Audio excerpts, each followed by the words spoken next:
Let's look at some of the things I said on the campaign trail. I said that we needed to have mental competency tests for anyone in DC. People thought that was a joke. I was completely serious. You look at how old people are in DC and the fact that they don't want to leave. I stand by that. I said a vote for Joe Biden was a vote for Kamala Harris. The reason I thought that was I knew how hard it was to run for president. There was no way Joe Biden, with that pressure and that stress in the condition we saw him, was going to make it. So I always knew it was going to be Kamala Harris in the end. And then I said the party that gets rid of their 80-year-old candidate will be the party that's in the catbird seat. I stand by that. That was still very much the case, and we see how that's all played out.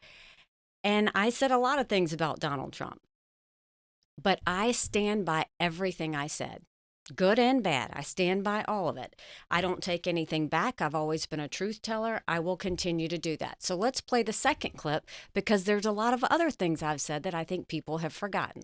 Let's roll. Every American knows that if Kamala Harris becomes president, we are in serious trouble of losing our country. Everything she's ever been given, she has failed at. That's not an opinion. That's a fact. Show us what she's done on the border. Show us what she's done with artificial intelligence. Show us what she's done to improve this administration's standings on freedom or the economy or inflation or the border or national security. There's just not anything there. A vote for Joe Biden is a vote for Kamala Harris. And the thought of a President Kamala Harris should send a chill up every American's spine. Now, that's what I said during the campaign trail. So I said exactly what I thought about Joe Biden, about Donald Trump, and about Kamala Harris.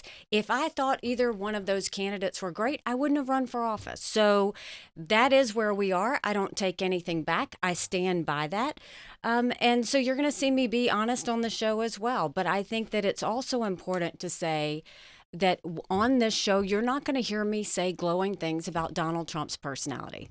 I have issues with him as well. I have not forgotten what he said about me. I have not forgotten what he said about my husband or his, deployment time or his military service. I haven't forgotten about his or his campaign's tactics from, putting a bird cage outside our hotel room to calling me bird brain. I haven't forgotten any of that. But politics is not for thin-skinned people. It's just not. And I think that if you really want to do a service for your country, you have to be able to put the personal part of it aside. And so when I look at the good of our country, that's what I'm trying to do. I'm looking at it as a voter. I'm looking at what I think will make the country better. So that's what you're going to hear on the show. You're just going to hear the truth.